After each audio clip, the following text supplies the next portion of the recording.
அவ்வழி நம் வழி. அந்த நல்வழியை நம் வழியாக அருளிய சம்பவம் சூரசம்ஹார். சூரபத்மன் அதை திருப்பிச் சொன்னார். பத்மாசுரன். பதுமம் ஆ சுரன் கூட்டி எழுத்து பத்மாசுரன். பதுமம் நாபி ஆ அவா சுரன் சுழ்ச்சி எழுத. இந்த அற்புதமான 3 வார்த்தைகள் அந்த குணங்கள் தடைபடாது. அதனால் நாபியிலிருந்து வெளிவருபவை தடைபட்டு பத்மாசுரன் என்ற அவா எழுந்தது. கஜமுகன் என்பது மதம், சிங்கமுகன் என்பது அதுவும் ஒரு தத்துவம், மோகம் என்று வைத்துக் கொள்ளலாம். இந்த இரண்டும் அந்த சுரனுடன் சேர்ந்திருப்பது. கஜமுகன் என்பது மதம், சிங்கமுகம் என்பது மோகம்.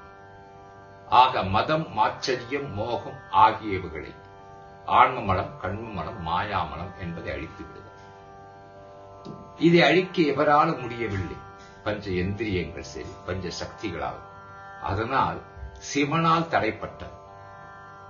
இதன் தத்துவம் என்னவென்றால், சுப்பிரமணியனே இதற்கு ஏற்புடையவன் என்ற கருத்து நிலவுகிறது. அதை இப்பொழுது நாம் சிந்திப்போமா? பஞ்ச சக்திகள், அது சம்வேதனை என்னும் அருட்சக்தியை கூட்டிக் கொள்கிறது. அந்த அருட்சக்தியை கூட்டி சுத்த அறிவு என்பார். அந்த சுத்த அறிவே வடிவமானது. அந்த வடிவமே ஆறறிவானது.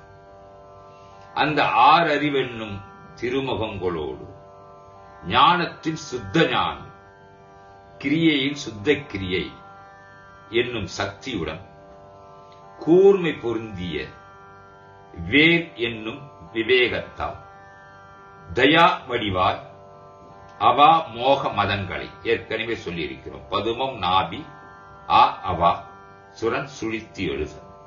தயா வடிவால் அவா மோக மதங்களை நாசம் செய்வதுதான் சூரசம்ஹார். ஷண்முகம், 6 முகம். இந்த 6 முகம் ஒரே பொருளை குறிக்கின்றன. இதைத்தான் 6 படை வீடு என்று குறிப்பிடுகின்றனர்.